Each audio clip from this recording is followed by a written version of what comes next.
आज की हमारी कहानी कुछ खास और इंटरेस्टिंग होने वाली है, क्योंकि आज की कहानी पौराणिक कथाओं से आज के युग को जोड़ते हुए एक गंभीर और मजेदार कहानी है, जहां पर हम देखेंगे कि कैसे हमारा हीरो इंसानियत को बचाने के लिए अपने दुश्मनों से लड़ता है और किन मुसीबतों का उसको सामना करना पड़ता है। So with all that said, चलिए जल्दी से स्टार्ट करते हैं आज के हमारी इस कहानी को। Hollywood silver screen presenting John वूची। बहुत समय पहले की बात है, इंसान और राक्षस यानी कि गॉब्लिन्स दोनों धरती पर साथ रहा करते थे।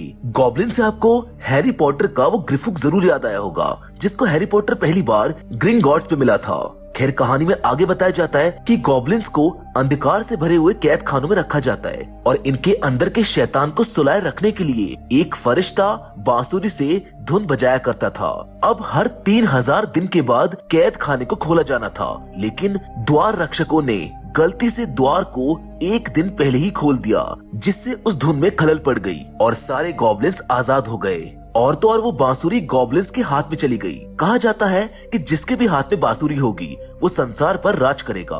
इसीलिए सभी गॉब्लिन्स के बीच में अंतहीन युद्ध छिड़ जाता है, जबकि वो फरिश्ता उसी अंधकार में हमेशा के लिए गायब हो जाता है। अब सीन शिफ्ट होकर हमको आज का दिन दिखाया जाता है, जहाँ व्हीलचेयर पर बैठा एक दिमागी मरीज अपनी बनाई काल्पनिक कहानी डॉक्टर को सुना रहा होता है। डॉक्टर हंसते हुए उससे पूछती है कि फिर उन तीनों द्वार रक्षकों ने क्या किया। कहानी को आगे बताते हुए मरीज कहता है कि धीरे धीरे गॉब्लिन्स और फरिश्ते इंसान का शरीर लेने लगे और समय के साथ अपने अतीत और असलियत के बारे में भूल गए। अब जब फरिश्ता दोबारा से उस बांसुरी को बजाएगा, तब सभी गॉब्लिन्स वापस से सो जाएंगे और इस संसार में शांति दोबारा से कायम हो जाएगी। हुयादान अपने समय का एक बहुत बड़ा जादूगर होता है। समय आने पर वो सबकी मदद करता है, इसीलिए लोगों के बीच वो काफी प्रसिद्ध है। एक दिन किसी काम से वो एक बूढ़ी पागल औरत से मिलता है, जो कभी बहुत बड़ी ओझा हुआ करती थी। उसने हुयादान को बताया कि वो तुम्हें आधा मिलेगा।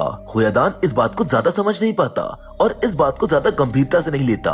आगे पता चलता है कि द्वार रक्षक अभी भी बांसुरी को खोज रहे हैं और मास्टर के कहने पर हुयादान बांसुरी की तलाश में अब तक 2 गॉब्लिन्स को शीशे में कैद कर चुका है। जादूगरों की इस दुनिया में एक और नाम बहुत प्रसिद्ध है, जो कि है वूची का, जो अपने जादू की मदद से अपने राजाओं का धन लूटकर गरीबों की सहायता करता था। इसीलिए हमारा रॉबिन हुड अमीर लोगों के बीच काफी बदनाम भी है। वूची का सबसे वफादार और इकलौता दोस्त उसका घोड़ा यानी कि चौरंगी है। हमेशा उसके साथ इंसानी रूप में रहता है। जादूगरों की दुनिया में बड़ा नाम रखने वाले हुदायूं और वूची दोनों को समय समय पर एक दूसरे की खबर मिलती रहती है। एक जादुई किताब के अनुसार जिस भी जादूगर के पास तिलिस्मी शीशा जो सच्चाई दिखाता है और जादुई खंजर होगा, वो इस पीढ़ी का सबसे महान जादूगर बन जाएगा। इसीलिए एक महान जादूगर बनने का सपना लिए वूची के हाथ किसी तरह तिलिस्मी शीशा तो लग गया, लेकिन उस जादुई खंजर की तलाश अभी भी जारी है। अब हम आगे देखते हैं कि शहरी जादूगरों के बीच एक उड़ती हुई खबर आती है कि 4 दिन पहले बांसुरी एक जादूगर को मिली तो थी, लेकिन उसी रात उसका कत्ल कर दिया गया।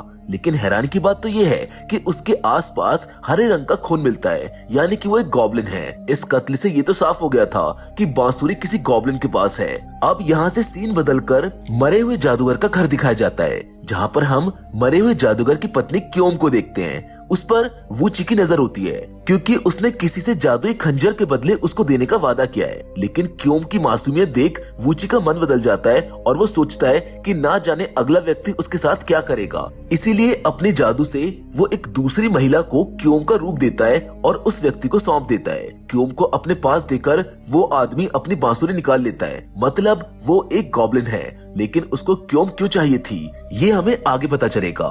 सौदे के मुताबिक उसने वू को कोई खंजर नहीं दिया, क्योंकि वो तो उसके पास कभी था ही नहीं। और थोड़ी देर में गॉब्लिन को औरत की सच्चाई पता चल जाती है, जिससे गुस्साए गॉब्लिन अपने असली रूप में आ जाता है और वूची पर हमला कर देता है, जिससे चारों तरफ अफरा तफरी मच जाती है।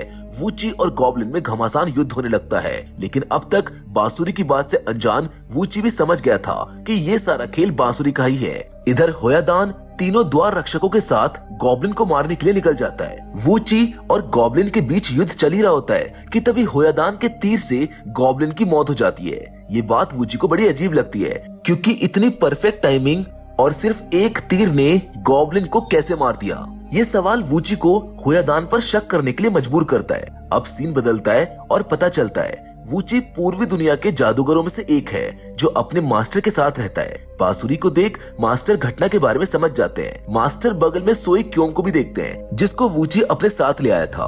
अगली सुबह वूची उठते ही मास्टर को अपने अजीब से सपने के बारे में बताता है जिसमें वो अपने मास्टर की मौत का बदला ले रहा था और साथ ही वो उस विधवा को भी किस कर रहा था। लेकिन मास्टर वूची की सारी बातों को अनसुना कर उसको डांटने लगते हैं। वो बोलते हैं कि बिना कुछ जाने समझे वो क्यों किसी को अपने घर ले आया। इस सीन को याद रखिएगा, ये आगे बहुत अहम भूमिका निभाएगा। यहाँ पर मास्टर कहते हैं कि ना मैंने तुमको कोई जादुई शिक्षा दी और ना ही कुछ सिखाया, लेकिन फिर भी तुम मुझको देखकर जादू सीखते रहे।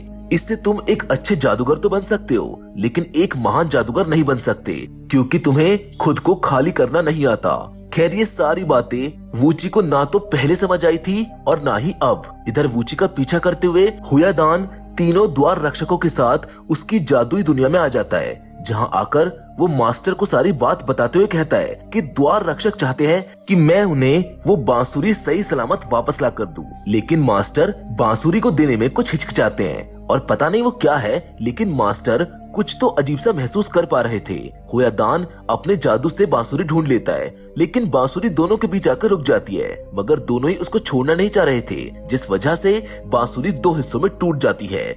आधी बांसुरी मास्टर रख लेते हैं और आधी हुयादान। लेकिन गांव से जाते वक्त हुयादान को बूढ़ी पागल औरत एक बार फिर से मिलती है जो ना जाने उसे कुछ कविता सुनाती है, जिसको सोचकर हुयादान काफी परेशान होने लगता है। बांसुरी को छोड़ने से हुयादान की यादें वापस आने लगती है और उसको पता चलता है कि वो एक गॉब्लिन है। इसीलिए वो मास्टर से बांसुरी का दूसरा हिस्सा भी लेने के लिए पहुंच जाता है, मगर उसको पता था कि वो सामने से कभी नहीं जीत पाएगा। इसीलिए हुयादान मास्टर को चाय में जहर मिलाकर मार देता है और बांसुरी ढूंढने लगता है, लेकिन बांसुरी उसको कहीं नहीं मिलती क्योंकि वो तो वूची के पास है। बांसुरी पाने के लिए हुयादान एक चाल चलता है और मास्टर की मौत का सारा इल्जाम वूची पर डाल देता है। जब वूची और चौरंग लौटकर वापस आते हैं तो तीनों द्वार रक्षक उस पर मास्टर की मौत का इल्जाम लगा देते हैं। ये सुन वूची जल्दी से अंदर जाता है और वहाँ सिर्फ मास्टर के कपड़े देखता है। इतने में ही हुयादान उस पर हमला कर बांसुरी का दूसरा हिस्सा भी छीन लेता है। इससे पहले कि वूची कुछ कर पाता, तीनों द्वार रक्षक उसे और चौरंग को अलग अलग चित्र में 500 सालों के लिए कैद कर देते हैं। लेकिन जाते जाते वूची हुयादान के हाथों से बांसुरी का दूसरा हिस्सा छीन ले जाता है। 500 साल जब पूरे हो जाएंगे तब मैं वापस आऊंगा, और ये कहते हुए हुयादान वहाँ से चला जाता है। ये सारी कहानी बहुत देर से मरीज अपने डॉक्टर को सुना रहा होता है, तभी वहाँ पर उसको कॉल आता है। अब सीन कट होता है और अगले सीन में हमें एक औरत ज्योतिष को अपना हाथ दिखाते हुए नजर आती है। हाथ देख ज्योतिष उसको बताता है कि तुमने पिछले जीवन में बहुत पाप किए हैं। इतना ही नहीं, तुमने किसी का कत्ल भी किया है, इसीलिए इस जीवन में तुम कभी भी खुश नहीं रह पाओगी। ये सारी बातें चली रही होती हैं कि तभी अचानक से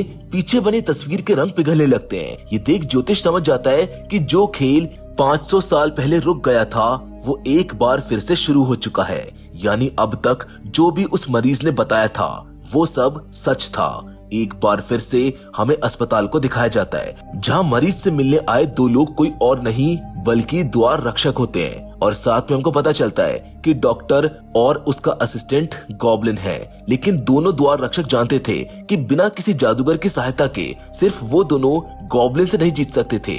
इसलिए वो म्यूजियम जाकर वूची को आजाद कर देते हैं। 500 साल बाद आजाद हुए वूची के लिए ये शहर और इसके तौर तरीके बिल्कुल ही अलग और नए होते हैं, लेकिन द्वार रक्षक उसे अब तक की सारी घटना को बता देते हैं। इसीलिए वूची उनकी मदद करने के लिए राजी होकर दोनों गॉब्लिन्स को कैद करने में सफल होता है। कुछ समय के बाद वूची की टक्कर एक कार से हो जाती है।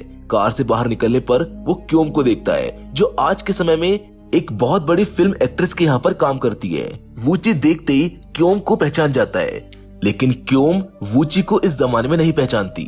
शक्तिशाली और महान जादूगर बनने की चाह रखने वाले वूची की तलाश एक म्यूजियम में जादुई खंजर मिलने के साथ खत्म होती है।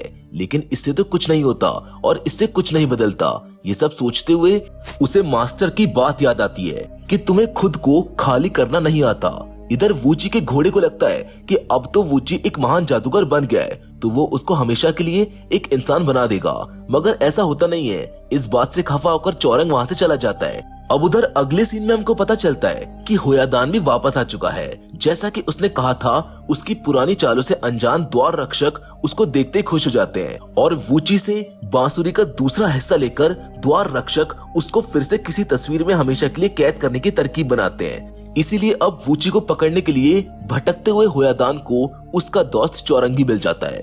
वूची के घोड़े की इच्छा भांप कर वो उसको इंसान बनाने का लालच देता है, मगर इसके बदले उसे वूची के सारे जादुई पर्चे लाने होंगे।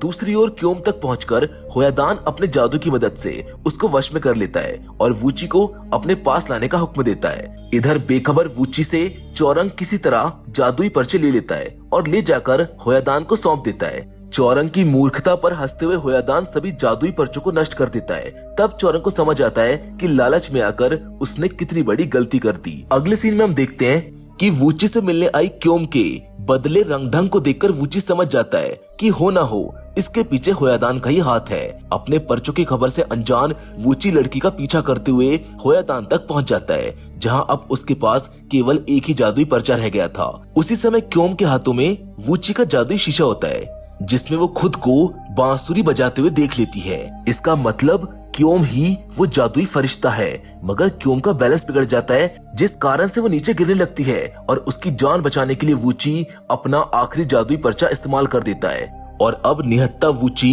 होयादान के एक ही हमले में मारा जाता है। इधर तीनों द्वार रक्षक बांसुरी के दोनों हिस्सों को जोड़कर होयादान को सौंपने वाले थे कि तभी चौरंग आकर उनको सारी सच्चाई बता देता है कि मास्टर का कातिल कोई और नहीं बल्कि होयादान ही है और साथ ही साथ ये इंसान के रूप में छुपा हुआ एक गॉब्लिन है। ये सुन तीनों द्वार रक्षक पीछे हो जाते हैं। यहाँ पर हमको फिर से याद दिलाया जाता है कि एक महान जादूगर बनने के लिए जादुई शीशा, खंजर और खुद को खाली करना यानी कि मरना होगा। अब ये तीनों चीज वूची के पास ही होती है, इसीलिए वो दोबारा वापस जिंदा हो जाता है और इस तरह से वो बनता है सदी का सबसे महान जादूगर। अगले सीन में गॉब्लिन और वूची दोनों आमने सामने आकर एक दूसरे को कांटे की टक्कर देते हैं, मगर बांसुरी गॉब्लिन के हाथ लग जाती है, जिसको लेकर वो बजाने लगता है। इधर क्योम भी अब होश में आ जाती है और सीधा जाकर एक पेड़ की डाली गॉब्लिन के पेट में घुसा देती है। घायल गॉब्लिन बांसुरी उठाने जा ही रहा होता है कि तभी वूची अपने खंजर की मदद से उसके दो टुकड़े कर देता है। एक बार फिर से वूची अपने सपनों से जागता है और मास्टर को सब बताता है, मगर मास्टर उसकी बात को नजरअंदाज कर उसे चाय पीने के लिए कहता है, लेकिन इस बार उसे कुछ अजीब लगता है। तभी उसको याद आता है कि जिस दिन मास्टर के खाली कपड़े जमीन पर पड़े थे, तब वहाँ संदूक पर निशाना साधो लिखा हुआ था और वूची ठीक ऐसा ही करता है। तीर सीधा जाकर संदूक में छुपे होयादान को लगता है, यानी ये बात मास्टर ने वूची के लिए ही लिखी थी और उन्हें अब तक की सारी बातें भी पता थी। बैक टू प्रेजेंट, जहां तीनों द्वार रक्षक मिलकर होयादान को एक पिक्चर में कैद कर देते हैं और आगे बताते हैं कि टूटे हुए हिस्से को दोबारा कभी ना जोड़ा जाए, वरना फिर से ये सिलसिला चालू हो जाएगा और पता नहीं इस बार ये कौन सी कयामत साथ लाएगा। इसी खूबसूरत अंत के साथ ये फिल्म यहीं पर खत्म हो जाती है। आज की कहानी से हम समझ पाते हैं कि ताकत का लालच सबसे बुरा लालच होता है, ये हमेशा हमें विनाश की तरफ ही ले जाता है। So with all that said, आज के हमारे इस वीडियो में तो बस इतना ही। अगर आपको ये पसंद आई हो तो प्लीज आप हमको ज्यादा से ज्यादा कमेंट करके जरूर बताएं। इसी के साथ हम आपसे अलविदा लेते हैं और मिलते हैं आपसे अगली वीडियो में एक और खूबसूरत सी कहानी के साथ।